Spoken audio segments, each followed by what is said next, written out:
sort of a river of life thing, is the rocks in the river. I think when we were young, when we were kids, we kind of liked, playing with mistakes. We didn't know any better. We didn't have the reference. And then we kind of started to get scared of the rocks. And then what the problem is, Michael, in navigating the river of life is that we get so put off by the rocks in the middle of the river is that we start going way over to the side of the river, where it's these little shoals, and the water is so shallow and you can't get any paddle strokes, and the boat's scraping over the rocks on the side of the river.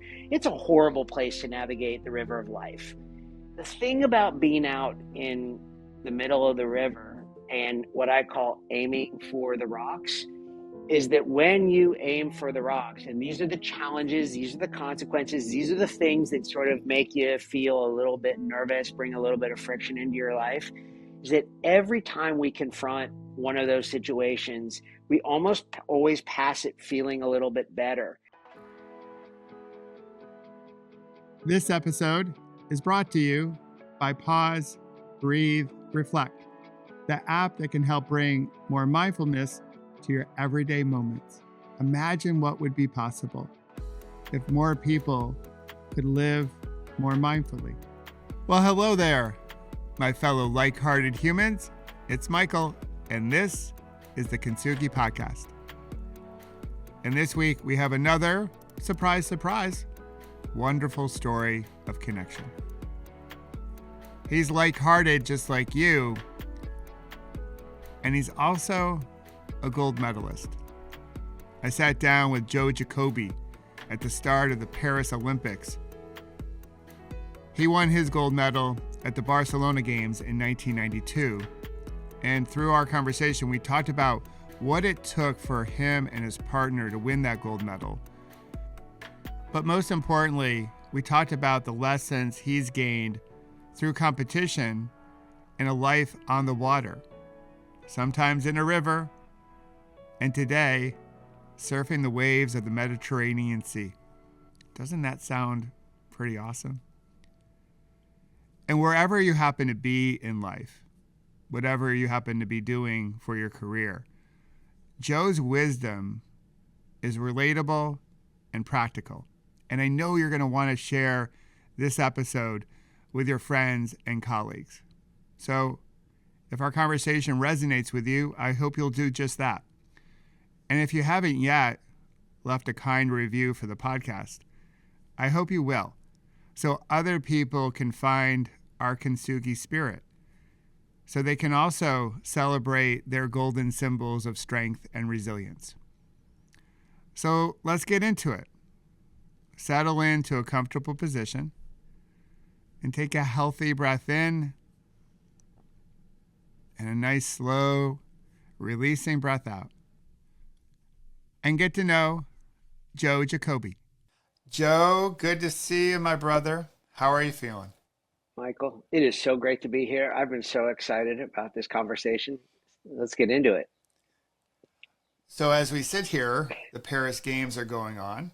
I know you just got finished up watching the canoe competition, your history. Yes. So I would love for us to start our conversation. I would love for you to bring us to Barcelona and the Barcelona Games. And you and your partner, Scott, are right there at the start line. Yeah. Can you share with us what was going through your mind at that time, or in addition, your body? I love that you are starting with this question, because so many people want to talk about the race and talk about the finish line. And one of my mantras in life, Michael, is start lines over finish line. I think how you are when you cross the start line is what matters, not how you are when you cross the finish line. So whitewater canoe slalom is interesting in that you're navigating whitewater river rapids, which is challenging enough. But in the slalom, you're navigating these sets of poles called gates, and you can't touch the poles with your boat body or paddle, or you get penalty seconds added to your time. And it's just one boat down the course at a time. So to your question about the start, before you kind of get into all the action, get into all the chaos of the river, every athlete gets at least 60 seconds in the start line in this just quiet, peaceful place. And you just strip down all of the bravado, the talk, the uniforms. You're like naked in the start. That's the best way to describe it. But I also describe that area. It's some of the most sacred space on earth that I've ever experienced in my life. It's 60 seconds of just it can be, if you're prepared for it, to be really just serene. I found it to be just a part of that 60 seconds to be wrapped around gratitude, and like just a moment of gratitude and thankful for the who helped to get me to that place. And then part of that time was really spent thinking about this connection with my doubles canoe partner, Scott Strausbaugh. And then I think you have this moment, at least we did when we crossed the start line. It was about 5 seconds, 6 seconds of sprinting across flat water before you dropped into the Whitewater River Rapids. And I I had a teammate, this legend of the sport who actually came from the DC area named Jamie McEwen. He had won a bronze medal in the 1972 Olympics. Went to the same school, high school, by the way, as Rich Roll. They both went to Landon and in Bethesda there. And Jamie, 20 years later, was still my teammate. And I remember we were having a team meeting before the games, and we were just, every time Jamie talked, you just soaked up whatever he said. But he always used to say that crossing the start line is like a relief. Even at the Olympic Games, where you're there to really kind of nail this really big performance. But he said there's just something about starting and just getting going that it's just like you can breathe again. And then you start to kind of work your way into the course, and then the race sort of unfolds as it unfolds. But that's what the start line really looked like to me. And because of having had that experience, you can look outside my window where I live in La Selle d'Urgell, right? I live next to the 92 Olympic venue, and you can see that same start area. And when I'm talking to leaders and I'm talking to people, like, I'm obsessed with how they start. I'm obsessed with how they create that little bit of kind of sacred space around them before they go out and do what they want to do with intentionality and focus and with some purpose. But I don't think it just happens. I think managing that start is really important. Absolutely. I think start lines are a place of courage to pin a number on, and you're right there. You're towing the line, if you will, to pull from track and field. You don't know how the race is going to unfold. You've put so much into your preparation.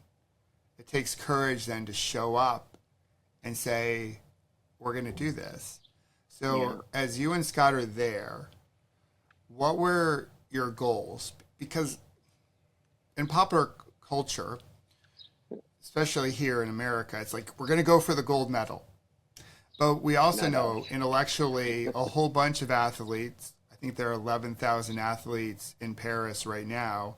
Some are just tickled pink that they're actually at the games, and they just want to compete and they want to represent their country.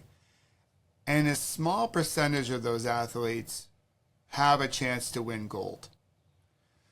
Where were you guys? What was that thought pattern? Because as kids growing up in this sport, I imagine you had dreams about being an Olympic athlete and being on the top step of the podium. Well, we should circle back to that in a moment about what happened as a kid. But I like that you brought in Paris and you mentioned us, like at the Olympics, like what was realistic, what we were thinking.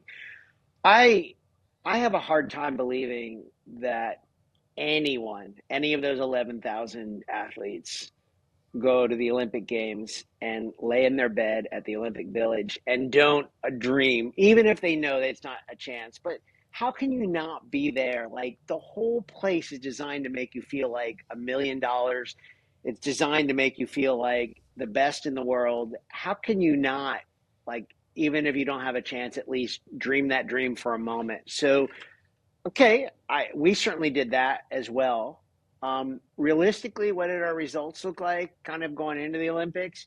We were good. We were a consistent, we had a lot of top five results at World Cups, World Championships. We had won a World Cup race. We had medaled in the United States. We had medaled in Europe in World Cup races. Uh, we had had a lot of good, we had won, the thing was there were two boats one from Czechoslovakia. They were still together at the time, and one from France. They were just killing it the whole spring leading up to the 92 Olympics. So they were kind of favored to take gold and silver in some way, shape, or form. And then there were like 10 boats that could, battle for the bronze. And like you'd put us in those 10 boats. And then, so that's just sort of kind of how the results were looking, going into the race. And for us, our goal, you said it very well. I think that there are 11,000 athletes in Paris, and there were 17 doubles canoes in the 1992 Olympic final. And the thing is, I can't control the other 16 performances. Like it did. We had worked with a sports psychologist around a couple of different issues, but one thing that was just so apparent to Scott and me was that, it's a bit crazy to set goals that you really can't control. So the only goal that you really can control is your own performance. So this idea of going and doing the very best you can do kind of sounds a little bit vanilla, but it's not. I mean, it's just like this is what it's all about, is like all you can do is do what you've practiced to do and what you're capable of doing, and really try to bring out your best on race day and race to your potential on race day. And we did a really good job of that. What I hear in your answer, Joe, and I'm not sure if your sports psychologist referenced it in this way, but it was outcome detachment. You had a goal. You put that goal out there. Could be a medal, right? We dream of medals. But then we back away from that goal. And what I hear you sharing is in that moment, that one paddle and then the next paddle or this gate, we're going to focus on how we navigate this gate. Right. And we're not going to get too far upstream, and we're not going to go back upstream regretting how we went through the last gate. But the whole concept of having goals and then easing our grip on the goal so you can be in the moment to do the very best you can. I love that expression, outcome detachment. I wrote it down, and I would say, I don't even think I think if you can, it's even more so than just loosening your grip on it. I think that peak performers let it go. Like, I don't think there's some part inside of you that's not going to forget that you really would like to win if possible. Like, you're not going to forget how to do that. But I think you could look at the Tour de France. Like, I don't think it does anyone any good to sit there and just wish the yellow jersey onto themselves. At some point, like, they've got to be tactical and run out a strategy. They got to do something that's within their control. They got to make their moves that are designed for them. And the same thing at the Olympics. Like, I think that's what the best people do, is that they let go of the goals and they trust. Just because you're not obsessing, you're not like looking in the mirror, saying 100 times, I'm going to be an Olympic gold medalist. I'm going to be an Olympic gold medalist. That wishing that on yourself is not going to move you closer to it. And I think you're right. I think it's letting go of it.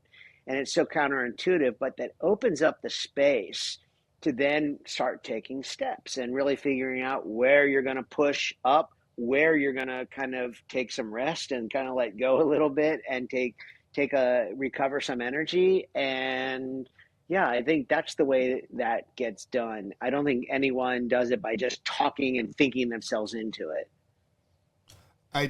I totally agree. This is one of the hardest concepts I've had to, I was going to say master, but I haven't mastered it. But, just trying to dance with it. Because with a lot of the people that you work with current day and a lot of the people I work with current day, there are clear goals, KPIs, key performance indicators, SMART goals for performance reviews. We're so goal oriented, we can really latch on onto those. In a lot of ways, it helps guide people, but it can get us too far out in front of things, so we lose the present moment. So you guys are gold medalists. So going in, you weren't favored, as you just mentioned. Right. So what was the key for you guys? How did you do it? Like, give us the tea, Joe. How did you win the gold? It's so interesting. We were not the biggest. We were not the fastest. We were not the strongest. There were people who had us beat in that category. What we ended up doing is we ended up correcting mistakes better and more quickly, and just more on top of that than the other boats in the race in the moment. Or as Mike O'Brien might say, we kind of put the pieces together back together a little bit more quickly before other people did when we made mistakes, and we anticipated mistakes a little bit better before they happened. And it's really easy to talk about that where someone says, and they're thinking about the application of that to their life, to a relationship, to performance at work, to their even recreational athletic pursuits. But we're living proof that in certain situations like that can be good enough to win a gold medal at the Olympic Games. And so specifically what happened in our race, Michael, was that the athletes in our sport at the time, the rules then, you got 2 runs down the course and they take the faster of the 2 runs. So after the first run, we had a huge lead. We had a 6-second lead on the rest of the field after the first run. So those top boats, I don't know, they were nervous, but they just didn't get the performance they want. We got a pretty good one, and 6 seconds up in a 2-minute race, I mean, that's like being 30, 40 points up at halftime in a basketball game. Like it's a big lead, but you got to start over and do it again. And there's a chapter in the book that I write in my book, Slalom, which is less about us, but, and more about navigating the river of life. It's called The Anatomy of Bold Coaching, and it tells a story of what our coach did in between runs. And instead of just kind of taking this very congratulatory way with us, he cleared out the U.S. team tent. And all right, now feels like a good time to take a moment to pause, breathe, reflect. And when we come back, Joe's going to share what happened on that second run, and most importantly, what did his coach say? So settle into a comfortable position, wherever you happen to be, and we're going to slow things down. You can close your eyes if you like. And take a healthy breath in. Breathe up through your nose if you can. And then slowly release the breath out. Relaxing into this moment. Let's do 2 more of these. Nice healthy breath in. And a slow releasing breath out. And we'll do 1 more. Full breath in. And a nice slow releasing breath out. Congratulations, you did it. You took a moment to connect with the breath. And when you download the Pause, Breathe, Reflect app, you'll find plenty of meditations and breathwork patterns to help you slow things down when things get going pretty quickly and you're trying to navigate all those gates and all those rapids as you travel downstream. So let's get back to the conversation and discover what Joe's coach said to them. It was just us when we got there. We thought something had happened and everyone had gone home. And he comes in and he slams the clipboard down on the table, makes this loud thwack, and he's like, I'm sure you guys are happy, but let me tell you something. If you don't figure out a way to improve that second run, you guys are not going to leave here with a medal today. But he goes, I counted 5 mistakes here on my clipboard. And if you're ready to fix those 5 mistakes, he goes, I think we'll get a better run out of you guys on the second run. And that just like took us from way up high, Michael, to just bringing us back down quickly. And it was such a bold move by a young coach to do that, and to kind of have that trust, that emotional trust to do that with us.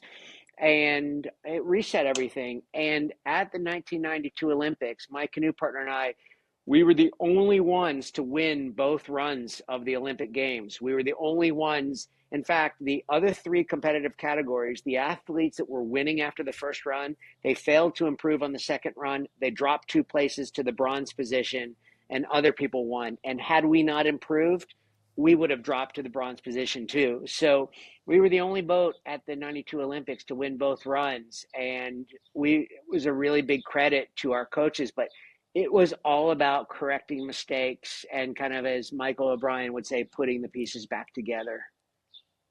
There's so much goodness in what you just shared. I love what your coach did.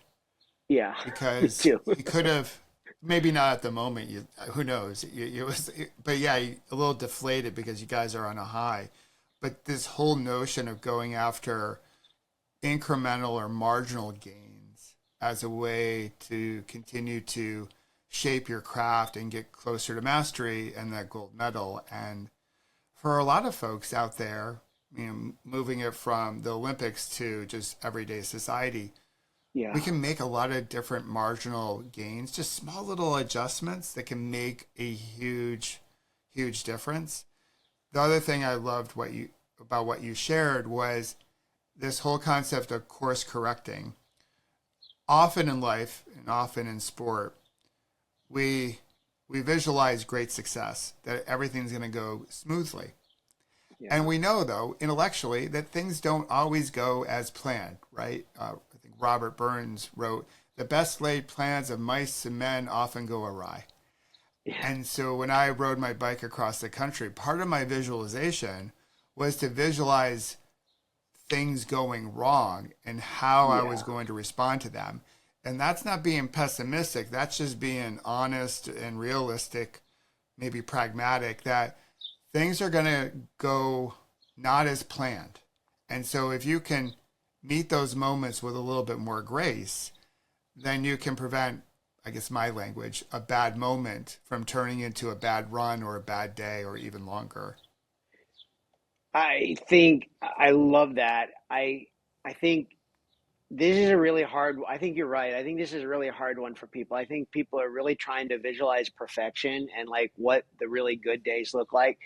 And I don't know that we have to imagine every bad scenario that might happen to us, but I think the way I try to approach it is, how can I just be more ready for like a variety of responses, like a number of different responses. So I'm not trying to predict what's going to go wrong as much as like, how can I practice in small, very minimally consequential ways to course correct and ways to fix things. And I think that you'd be surprised. Like, I think in our heads, we want to go to the biggest things that could go wrong. And the reality is that there's all these little things happening to us when we get on the road and drive a car. Isn't it kind of what we're doing? We're sort of just course correcting the car a little bit and how we respond to things around us. And we don't always get it right. Sometimes, we get it a little bit wrong. We hit a curb or something and it's like, oh, it's like an alert. And it's like how you respond to that. But people really hold on to this idea of something being perfect. And I said, like, that is a really kind of grippy way to go through things. And I don't think in the end that helps anyone's performance, that there is that idea of kind of letting go, loosening that grip, letting go of the big goal. You're not going to forget what that is. And then you're just you create a little bit better disposition to bring out a variety of different responses in a variety of different scenarios. That's a place I enjoy being.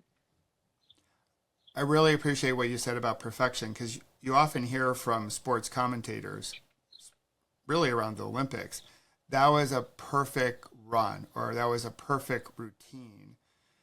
And the athlete knows that there are probably many flaws or imperfections in the routine, but they were able to course correct, as you guys did back in 92, Yeah. to turn it into a gold medal performance. And I love the analogy you've made with your sport as it relates to life. So I want to transition now from your sporting world, your gold medal performance, to life, because your sport, much like cycling, my sport, Yeah. there are no timeouts. Like, it keeps going, right? The I river use that keeps all the flowing. time, by the way. I Yeah. There's no timeouts. There are no timeouts. Like, you're in the rapids, the river keeps on flowing downward, downstream, no timeouts, outside in all the conditions, much like cycling in a bike race like the Tour de France, there are no timeouts. They're doing it outside in all the elements. And so how do we then use this analogy when we think about life? Because with life, the river keeps on flowing downstream. How can we better navigate the river, navigate all the different gates that may be popping up in our way? I So, yeah, I love this. I think there's a lot to this. Is that, you know, I think the first thing that a couple of things come to mind for me as you ask the question, and there really are a lot of ways to to answer this. But the first thing that comes to mind is that I think sometimes is how we believe the river is going to behave, especially in the future.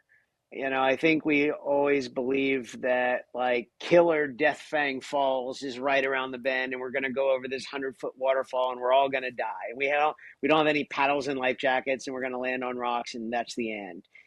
And in reality, the best predictor of the water that's ahead of you is navigating the water you're on in the present moment.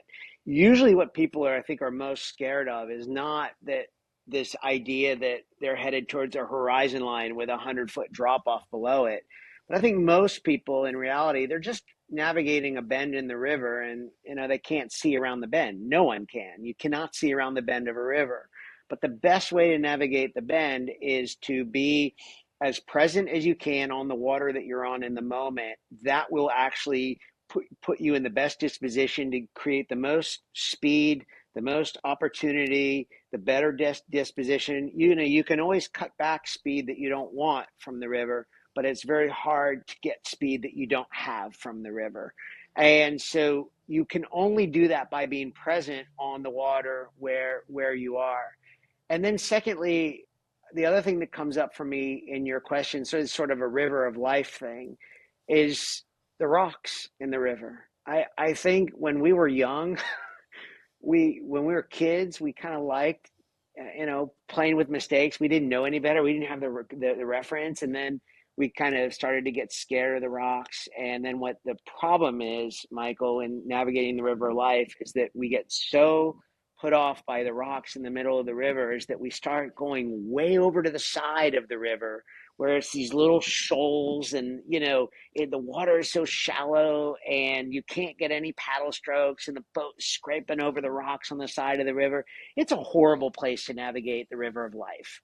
The thing about being out in the middle of the river and what I call aiming for the rocks is that when you aim for the rocks, and these are the challenges, these are the consequences, these are the things that sort of make you feel a little bit nervous, bring a little bit of friction into your life, is that every time we confront one of those situations, we almost always pass it feeling a little bit better. And I believe there's actually like a hydraulic reason for this, is that the water in the middle of the river is not only deeper and faster, but when it piles up on a rock, on the face of the rock, it looks like really scary, and you have this concrete rock, this big fixed obstacle in the middle of the river. No, I don't want to be there. But if you actually go close to it, the water is just energy. So eventually what happens is that water releases really quickly around the side of the rocks, and you often find more speed, more power to align with next to the rock. So instead of running from the things that you need to confront and avoiding them, if you go closer to them, yeah, there's going to be some hard conversations. There may be some hard feelings. There may be some discomfort. But you know what else there is? There's faster water with which to align. There's more growth opportunities. And this is the magic of the river and talking about flow in this way. We got to get ourselves back into the middle of the river where the rocks are. And by the way, rocks are not only just these fixed points. If you start to think about a rock, what does it really do? All it's doing is deflecting the energy in a slightly different direction. And it's just putting you on a slightly different course where the good flow of life is.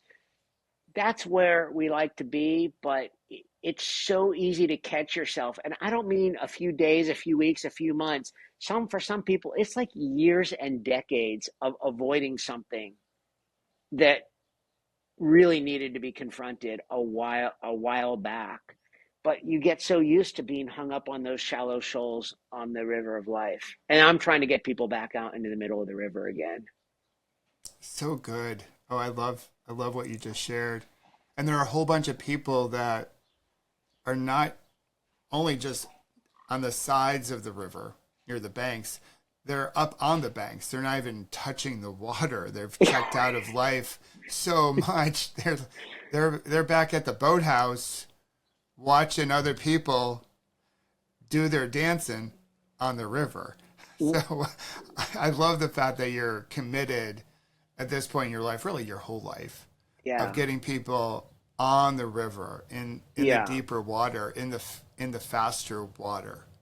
One more thing that I think is really important, I think this plays into both the cycling and the paddling metaphor, is I love the no timeouts. Like people can drop all the football and basketball analogies on me you want, but I'm like, oh, you mean that sport when things get really hard, you get to stop everything? I'm sorry, but like I love those two sports as well, but you don't get to stop in cycling and paddling. So the transitions become on the move. So the success really becomes in that seamless transition of plan A to plan B to plan C to D, E to F. It just keeps going down the line. And I know this to be as true in cycling as it is in paddling. I think that is a huge, huge skill, that ability to adapt. And that doesn't mean you're not going to, at some point, take a rest. At some point, the Peloton is going to keep moving, and there will be times where it is moving and you'll rejoin it, but you're not always going to be with it. There are times where we catch an eddy on the side of the river and the river flow keeps on going. The goal is not to be out there all the time. It's to start to give yourself the intentionality and the awareness to catch eddies. That's the slack water in the river when you want it, to either redirect your boat, take a quick rest, or be at peace with where you are at the moment. I mean, the whole thing is an experience. I just had one of those experiences yesterday, Joe. So I was with a local ride. It's called the Rocket Ride, so it's a pretty quick ride. We're going over some pretty bumpy asphalt, and my second water bottle popped out of my cage. We're going about 28 miles an hour at the time. So what's that, like 47K thereabouts per hour? That's fast. Yeah. So there was no way to stop to get the water bottle. The temperature was about 90 degrees. So it's a hot, humid day. You need your hydration. And so in this moment, again, no timeouts in this sport, what do? You can freak out that you've lost your water bottle. You might wish to stop and go back, but if you do, the Peloton's up the road. You've lost the ride. So I decided, hey, the ride right now is on this current pedal stroke. If I lose my attention in a group of other cyclists on rough road, I could end up crashing. So we focus in on where we are right now, and I'm going to ride with these guys as long as I can until I run out of water in my first water bottle, and eventually I had to stop and went to a convenience store to get some water. It wasn't a big race, so I could do that. But to your point, the Peloton went up the road, but I made the call for safety at that point in time, just for my own hydration. Didn't want to get dehydrated and bonk and all that jazz. But in that moment, I could have easily, had a freak out, and would have lost my attention on all the wheels around me. So I love what you just said. So on this concept of speed, though, one cool thing I think you get to see is that you no longer live in the States. As you mentioned, you live in Spain. You can look over the pond at America, and it seems to be going pretty quickly, as is the rest of the world, going pretty fast. I know you work with leaders and corporations in Europe and in America. How do we get more comfortable with how quickly things seem to be going? Because it feels like we're not fluid with the speed, we're not one with the speed, but we're almost reacting to the speed in a chaotic way. So I'd love for you to share what's some of your guidance you provide to people to, in the quickness of the water, be able to still slow the boat down, if you will. I think your story about the second water bottle was actually really instructive and really interesting here in answering this question, because what I heard you say when you told that story relative to kind of looking, around you, let's just kind of say that rocket ride, the Peloton, like, let's just call that the speed of life in the US right now. Like, move, move, move, move, move. I think what I heard you say was, or what I felt from you was, that losing the second water bottle, you treated it just as new information. That's all it was. It just became new information for you. I mean, there was a moment where you had to decide, and like, okay, that's it. That's information. I've got this. Let's just see how we go. And then secondly, and this is where I think your question really gets answered, Michael made a decision based on what's best for Michael. Ride for a while, see how far it works out. Maybe it'll get you to the finish line. Maybe it'll get you to a convenience store. The main thing is that if you really want to escape, I think some of those feelings that you're alluding to, and those feelings that I notice about the US, the only way this happens is for you to figure out, I call it developing your competitive edge, learning how to win, but in a way that works for you, your own way. And that sounds good. Like, that sounds like, oh, I want to do that mindset shift. But the behavior change is really, really different. And it's so cool because you just articulated the behavior change today of what happened in that ride. New information, and you made a decision based on what's best for you. By the way, you're not someone that's trying to win the Tour de France right now. You're literally, you want to come home to have dinner with your family at the end of the day. Like, that's a huge part of like going out and doing this. You make choices based on what's best for you, not on like what the best tennis player in the world, the best golfer in the world, the best gymnast in the world, the best, whatever in the world thinks, like, the 10 things that they do before 5 a.m. Come on. I mean, it's like, that is not going to help develop your competitive edge.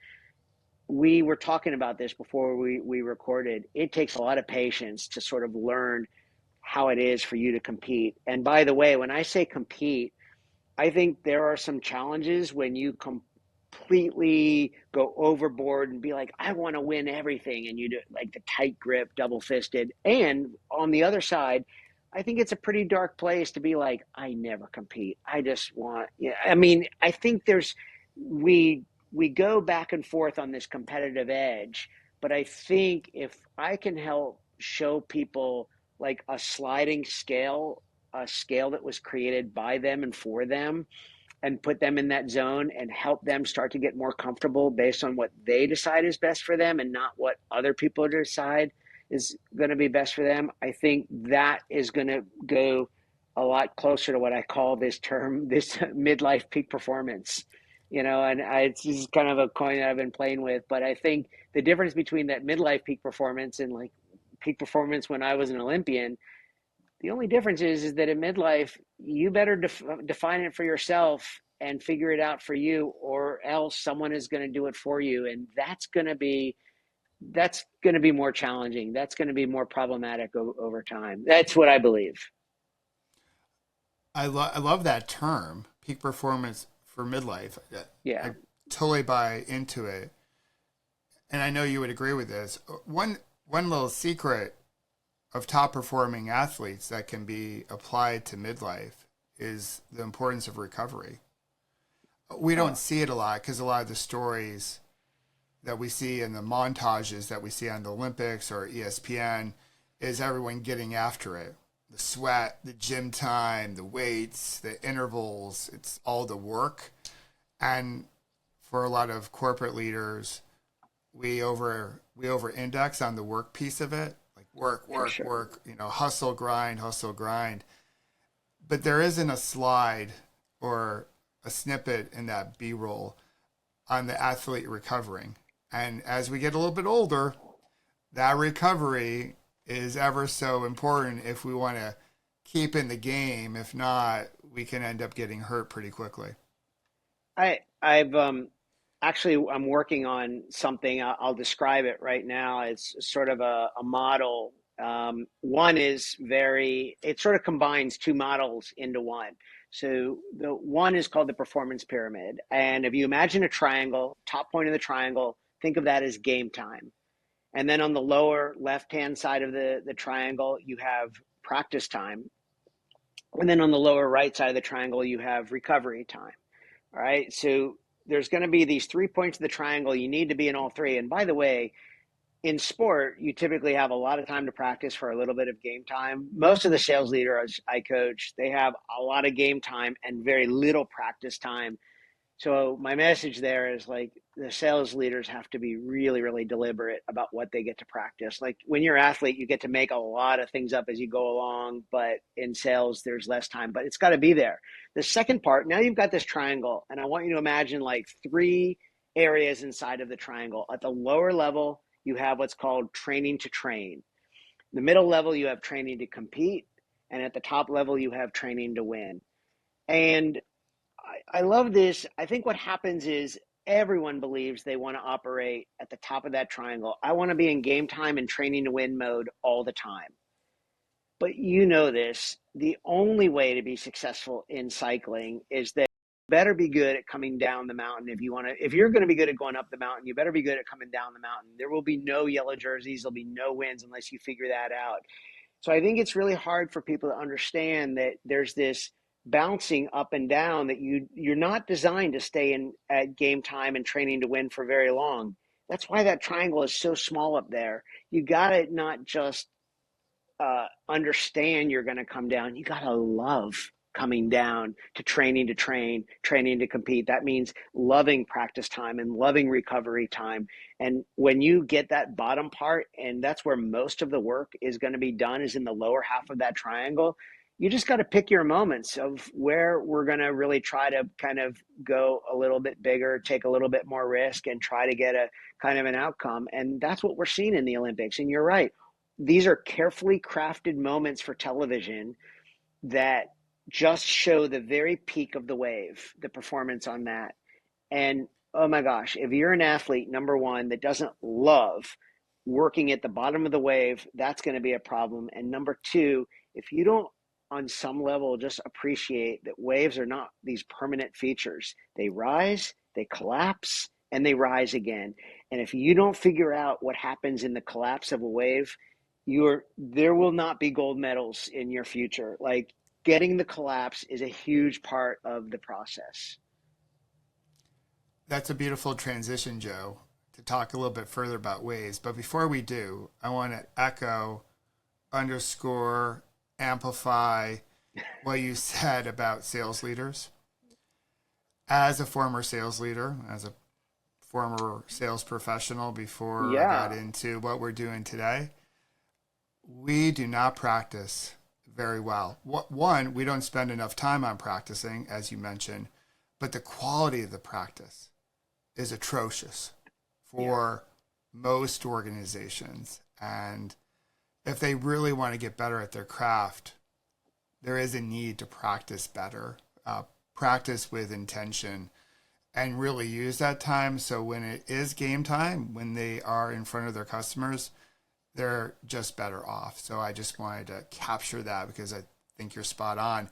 So let's talk about waves. So you've traded the river for a larger body of water. And I would love for you to share what you're currently experiencing, or really what your current relationship with the water is, and what you're learning about yourself and about life, because some of the things I've seen you share online are really beautiful. And I think there are a lot of great takeaways for us, ground animals that may be not on the water. Thank you. So first of all, I think it is, first I want to say, because we have talked a lot about the river today, have not given up completely on the river. My girlfriend Maria and I paddle a racing canoe, a doubles canoe on the river quite often during the year. But especially at this time of year in July and August, we are at the Costa Brava on the Mediterranean at a spot that is really popular for a sport called surf ski kayaking. And these surf skis are these specially made boats designed for surfing offshore ocean waves, offshore sea waves that typically go in the direction of the wind. And there's some carryover. There's some things that being skilled in the river, you can bring over to surfing waves in the sea.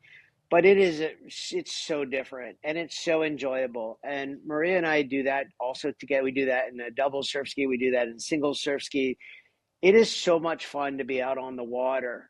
I think we have an amazing surf ski coach down in southern Spain who has a process, like a 7-step process for surfing a wave. And when I initially heard it, I was kind of challenged by this. What, a process for surfing a wave? Because you normally think of a wave as this very creative, artistic endeavor, like, dude, I'm surfing a wave. And you don't want to lose that, right? You want to keep that creative space. And this coach's his name is Boyan. And Boyan would say, listen, the idea of having a structure, it actually will help you to be more creative. It will let you know where you are in different parts of the process with more clarity and where you are when you make mistakes. And so I started to think about this idea of Boyan's 7 steps to surfing a wave. And it really reminds me, Michael, that inside of us, I believe, we have an inner artist and an inner scientist. And we may lean stronger towards one or the other, but we need both. We need to develop both.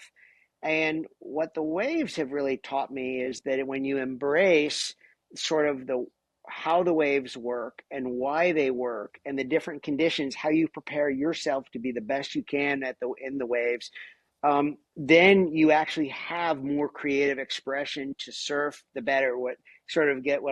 You acquire what I call the free energy, right? That's what we want in life. We want more free energy. There's a lot of free energy in the Peloton, right? Like there's a lot of windbreak. There's a lot of drafting. You can go so much faster with less work. The concept is really, really similar in the waves as well. But you still have to have like a basic level of speed to benefit from the features of the Peloton. And the same thing is true in waves. And I think that gets missed so often. So what's happening in the waves right now, I'm never going to be world champion at the sport. It's not my goal to be world champion in the sport, but I'm sharing what I'm learning as best I can as I'm learning. So I'm writing a weekly essay called Thinking in Waves, and it's been just a neat way to process my experiences and then transfer those experiences in ways that are more helpful to people and sort of start with a new metaphor. I did the river once, and now I'm sort of doing the waves. That is so cool. I love it.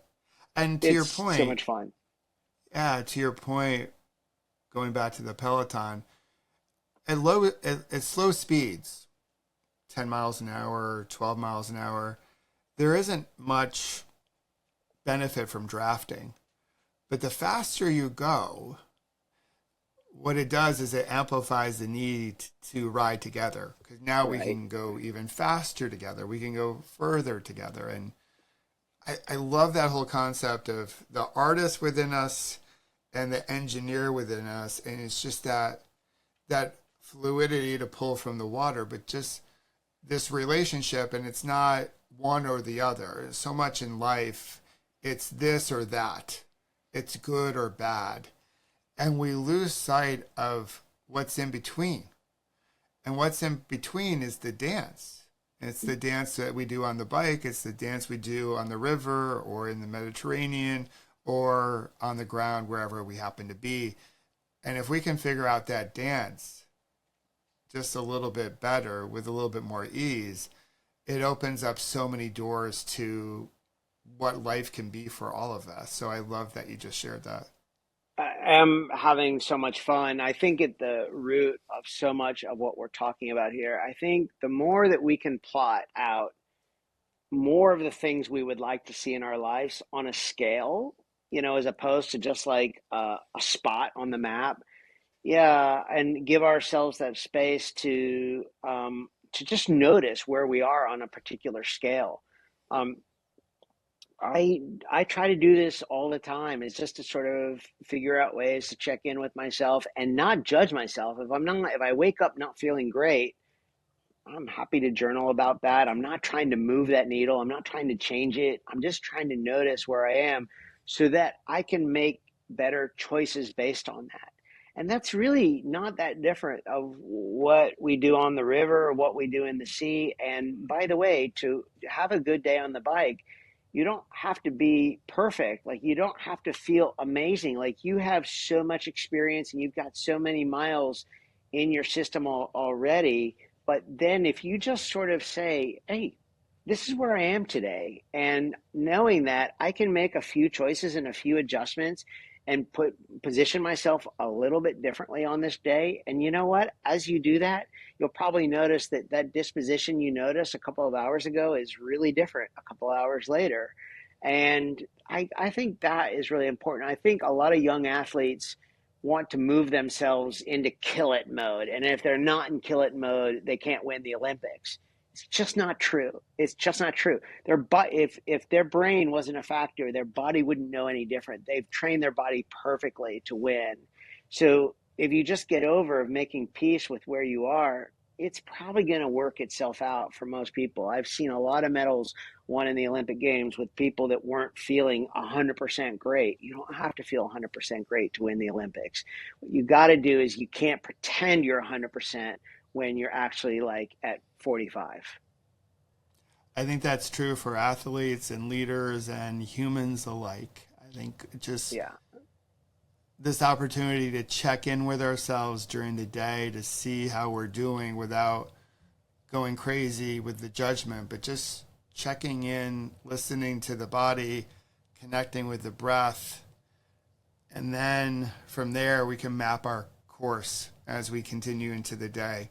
So, And yeah, Michael, we need those moments.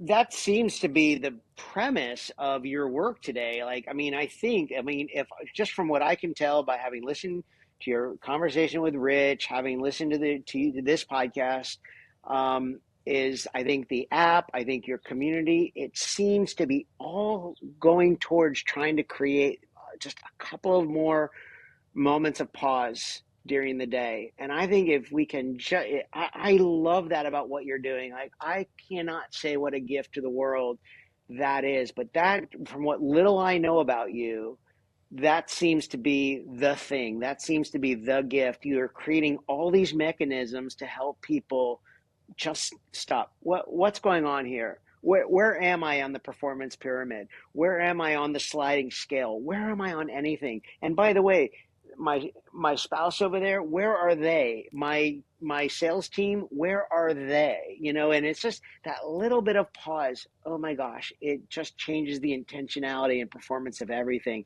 You are doing it in incredible ways, my friend.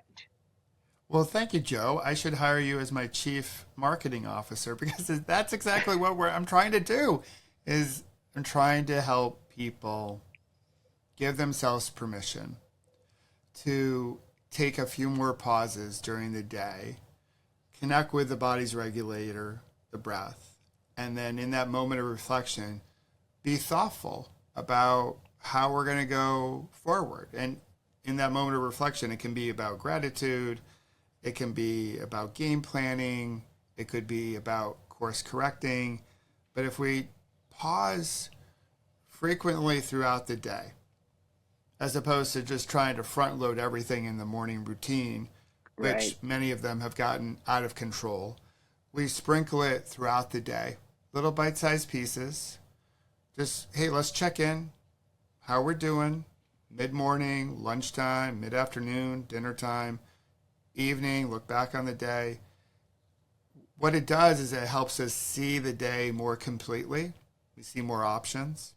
Yeah. We can let go of some stress, we can better focus, and we can meet our moments with a little bit more equanimity, which just a little bit of that, just sliding right into that. And it's what I learned through my recovery and what I learned throughout my career. If I can slow the game down, I can feel more at ease when I'm going faster. Whether you're in a canoe or riding a bike or in a conference room somewhere. Michael, I just one question I've been wanting to ask you. I'd love to be able to do this on the podcast in this conversation. I listened to your conversation, the whole conversation with Rich Roll, which was amazing. So I know about your story from that day as you told it. And I see you now. And by the way, I love lightheartedness. I've been using that so much with all credit to you. I love that expression. What how how were you before the accident? Like we can sort of feel that heart today. Was it similar? Was it like that before the accident as well? Like what? I'm just curious. Like what? How were you in this way? Like I can see who this human. I see his heart. Like as it is. Like what would I have seen? Would it have been like this? Would we have had a conversation like this before the accident? No, no, but you would have seen a person with that lightheartedness. So before my accident, I was still caring and wanted to serve those around me. There was kindness. That's been a value of mine for quite some time. What's different is that I was carrying around a lot of worry, a lot of anxiety about, hey, am I wanted here? What's this person thinking of me? I've got to climb the corporate ladder in order to get more influence so I can have a bigger voice. Or I think success is defined by the car I'm driving, like all that stuff. And so there was a lot of that. Being a new dad, being a husband, trying to juggle it all and not feeling like I could do any of it very well. And so every time I had a moment of stress, I just worked harder. I tried to kill it. No one's going to outwork me, Joe. I didn't want any of my team members on my team to feel like they were working harder than I was. And so I was just always working and trying to be the good dad, always doing that and burning the candle at both ends. So you can, go through the long list of different, little metaphors or platitudes or whatever. And so I was carrying around a lot of internal stress. Yeah. It was the rocks in my backpack that I talked about with Rich and I've talked about on other venues. So that was a heaviness I carried around with me. So I may have been like-hearted, but maybe not as light-hearted Yeah. in Yeah. my approach because I thought I was going after my outcome I was attached to. And I thought my happiness was getting that outcome. And then through my accident, I discovered the benefit of the breath in a different way because I was always an athlete. So I knew when the game got a little rough, because I played traditional sports growing up before I found cycling, sports with a timeout. So I knew when a coach would call a timeout, it was a chance to pause the game, not stop it, catch our breath, towel off. He would draw up the next play, back on the court or the pitch or the field we went. So I knew enough about the breath, but I didn't know it in the way that I know it today. Yeah. And I know that when things are going really fast and everything feels overwhelming, the best thing you can do is find your breath again. Remember to come back to your breath and find that sweet spot. Find a community, the people in your boat, the people I ride with, and we can find a way to go down the road further, safely, and faster. And that's how we do it. So you would have gotten a lot of me that you know today, but it would have been a little bit of a difference. There would have been, you probably would have picked up on the heaviness I was carrying because I thought I was going after this outcome of happiness.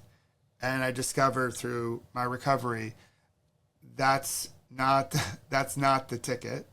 And that's not the goal. The goal is to just be in this moment and be with the people that I'm around and be with me when it's just me and really fully live the moment. It is so beautiful. Thank you for the time to talk about this. It's interesting. I think sometimes when I'm in a conversation with someone like you and I know what you're advocating for, I know what we're advocating for.